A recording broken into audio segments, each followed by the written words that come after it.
दादा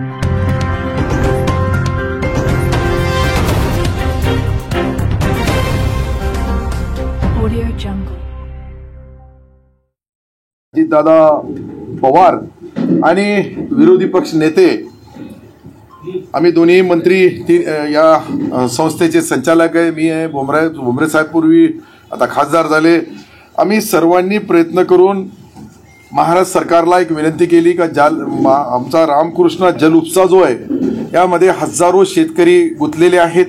हजारो शेतकऱ्यांच्या नावावर व्याज चालू आहे आणि अशा पार्श्वभूमीवर जी आमची मुद्दल रक्कम होती 64 कोटी काही लाख रुपये ती महाराष्ट्र सरकारने आम्हाला दिली.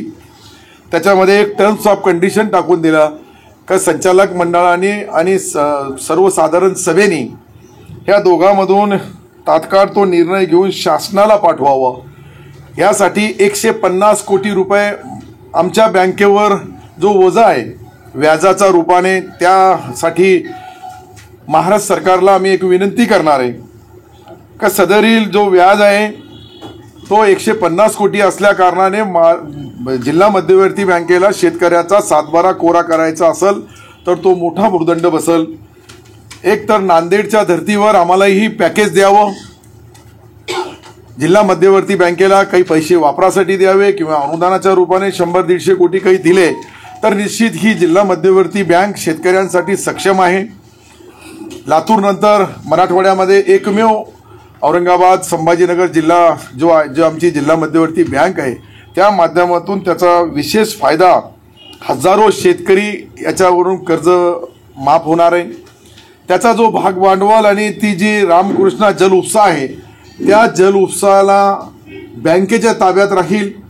बँक त्याला जे काही त्याची मुद्दल आणि व्याज जो आमचा 150 कोटी रुपये माफ करू लागलो त्याबद्दल राहील. अशा पद्धतीने आज ठराव सन्माननीय सदरील या मीटिंगमध्ये सर्व सन्माननीय सदस्यांनी एकमुखाने पास केला. आणि विशेष म्हणजे याच्यानंतर विशेष सर्वसाधारण सभा बोलवावी. जे विशेष सर्वसाधारण सभेला सर्व जिल्ह्याचे विविध कार्यकारी सोसायटीचे निमंत्रित प्रतिनिधी येतात आणि त्यांच्यासमोर हा विषय ठेवून ही विषय पुढे याला राजकारणामध्ये समाजकारणामध्ये आपण शेतकऱ्याच्या हितासाठी वापर करू लागलो, परंतु कोणी तक्रार केली तर परत याचा काही विपरीत परिणाम होऊ नये. संचालक मंडळाला ज्या ज्या शंका होत्या आम्ही त्या सर्व चर्चा केल्या. आपल्या जिल्ह्याचे या विभागाचे जॉईंट रजिस्ट्रार यांनाही बोलवलं, त्यांच्याकडून ही आम्ही सल्ला घेतला आणि सल्ला घेतल्यानंतर त्यांनी सांगितलं काही करायला हरकत नाही. त्या पद्धतीने आज खरं म्हणजे गेल्या 45 वर्षापासून याची मागणी होती, पण 45 वर्षामध्ये अनेक अडचणी आल्या. आज राज्याचे मुख्यमंत्री आदरणीय एकनाथरावजी शिंदेसाहेब, देवेंद्रजी आणि अजितदादांनी आम्हाला कॅबिनेटमध्ये मंजुरी दिली. त्याच्यामध्ये जी आट टाकली की बाकीचे उर्वरित पैसे बँकेने माफ करावे किंवा काय करावं तसा खुलासा तात्काळ महाराष्ट्र सरकारला करावा. म्हणून महाराष्ट्र सरकारचा मी कॅबिनेट मंत्री पण आहे. कॅबिनेटमध्ये हा ठराव झालेला आहे, परंतु शेवटी या कायद्याच्या बाजू सर्व तपासून जर्नल बॉडी समोर ठेवला. ती विशेष सभा बोलवली तर त्याच्याबद्दल जे आमच्या जिल्ह्याचे या बँकेचे मालक म्हणजे सर्व शेतकरी, विविध कार्यकारी सोसायट्या, नवनागरी अशा सर्व लोकांना बोलवून त्याच्यामध्ये आम्ही अंतिम निर्णय घेऊ. आणि हे सर्व घेतल्यानंतर याचा परिणाम असा होईल का या बँकेला जे काही आम्हाला आमची वसुलीमध्ये थोडाफार ज्या अडचणी येतात त्याही अडचणी आम्ही बँकेच्या वतीने महाराष्ट्र सरकारला कळवलं का शेतकऱ्याची कर्जमाफी करावी किंवा नाही हे महाराष्ट्र सरकार ठरवल. परंतु बँकिंग व्यवहारामध्ये पुढच्या भविष्यामध्ये बँका शेतकरीची हे पवित्र मंदिर चालवायचं आहे तर शासनाच्या मदतीशिवाय चालणार नाही. म्हणून शासनाला आम्ही अनिष्ट तफावत असेल त्याच्याबद्दल बोललो. खाली सोसायटी लेवलवर जी अनिष्ट तफावत आहे त्या माध्यमातून आज सर्व गांभीर्याने सर्व सन्माननीय सदस्य असतील, बँकेचे अधिकारी असतील यांच्याशी चर्चा केली आणि आता अंतिम निर्णय जे झालेला आहे ते 100 कोटीचा पॅकेज सरकारला मागावा किंवा सरकारने आम्ही जे 150 कोटी रुपये आज जे माफ केले ते 10 वर्षासाठी आम्हाला वापरायला द्यावं बँकेला, जेणेकरून त्याच्यावर तो पैसा आज जे बँकेचं नुकसान होऊ लागला तो भविष्यामध्ये होणार नाही अशी आमच्या सर्व सन्माननीय संचालक मंडळाने शंका व्यक्त केली.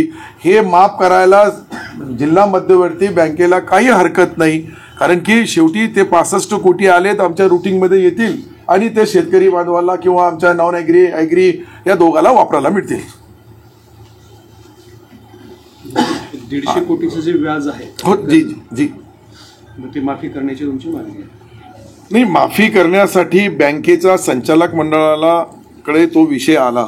महाराष्ट्र सरकारने तशी आटच टाकून दिली का जोपर्यंत तुम्ही बाकीच्या पैशाचा हे लावणार नाही तोपर्यंत तिकडचे पैसे यायला आम्हाला अडचण येईल. परंतु सन्माननीय बँकेचे संचालक मंडळामध्ये ज्या संचालकांनी ज्या भावना मांडल्या त्या भावनेप्रमाणे आम्ही अंतिम याच्यावर आलो. याच्यानंतर ही महाराष्ट्र सरकारने सांगितलं की त्यांना 150 कोटी माफ करून टाका, आम्ही तुम्हाला काहीतरी पैसे देऊ.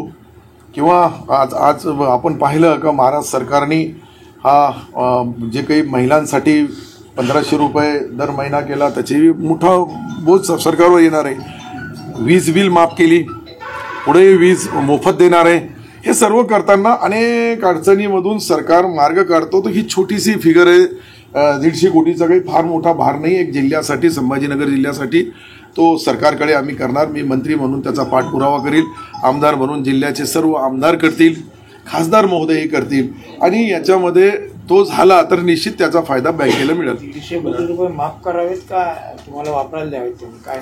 नाही, आम्ही माफ केले तर आम्हाला सरकार हे 150 कोटी बँकेचे पैसे आहे ना, हे बँकेचे व्याजासहित पैसे इतके झालेले आहे. आता व्याजासहित झालेले तर याला आता माफ करायचं आज शेतकरी बांधवांना. शेतकरी बांधवाला माफ केलं तर आम्हाला सरकारने तितके पैसे एक तर 100 कोटी रुपये विशेष जसा नांदेडला दिला होता विशेष पॅकेज तसा द्यावा किंवा 150 कोटी रुपये आम्हाला बिनव्याजी 10 वर्षासाठी वापरायला द्यावे सरकारने. अशा पद्धतीने सर्व सदस्यांनी ज्या भावना मांडल्या त्या मी आपल्या समोर मांडू लागलो. 150 कोटीचा जो खड्डा पडणार आहे जी तो सरकारने भरून काढा असं म्हणतो. माझी अशी विनंती आहे, सर्व सदस्यांची विनंती आहे. सरकार याच्यावर विचार विनिमय करेल. आता ह्या सर्व गोष्टी झाल्या. आम्ही सरकारला विनंती केली कर्जमाफीच्या बद्दल काही करता येईल का, म्हणजे जेणेकरून या बँकेमध्ये 3 लाखापर्यंत 2.5 लाखापर्यंत कर्जमाफी झाली तर बँक त्या संकटातून बाहेर निघाल. शेवटी ही शेतकऱ्याची बँक आहे, शेतकऱ्याला कर्ज पुरवठा करणारी बँक आहे. हे शेतकऱ्यांसाठी करतात तर शेतकऱ्यांसाठी सरकार बी अनुकूल असतो. प्रत्येक वेळेस सरकारने आतापर्यंत जे निर्णय घेतले ते शेतकरी बांधवाचा हित लक्षात ठेवूनच घेतले. सर तुम्ही आता बोलताना म्हटलं की वीज बिल माफ करणार सरकार, हो कुणाचा आणि कसला आणि सरकारची पॉलिसी तयार झाली का आणि कधीपासून लागू होणार? हे पहा, अजितदादांनी कालच तुम्ही ऐकलं असेल का महाराष्ट्राच्या विधानसभेमध्ये उपमुख्यमंत्री महोदयांनी वित्तमंत्री म्हणून जो आमचा राहिलेला जो बजेट होता त्याच्यामध्ये प्रोव्हिजन करताना 1 हाऊस पॉवर पासून तर 7.5 हाऊस पॉवर्स पर्यंत वीज राहणार नाही, फुकट मिळेल, मोफत मिळेल.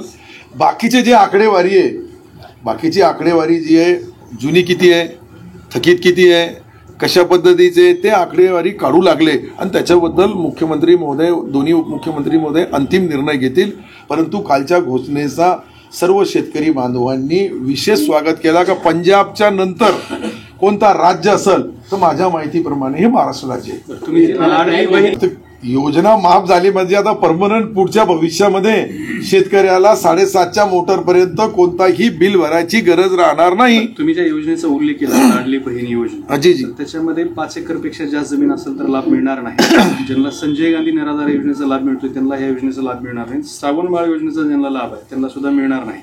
मग ह्यात ज्यांना खरी गरज आहे त्यांनाच या योजनेचा लाभ मिळणार नाही. त्यांनाही आपण 500 रुपये वाढवले, 1000चे 1500 केलेत.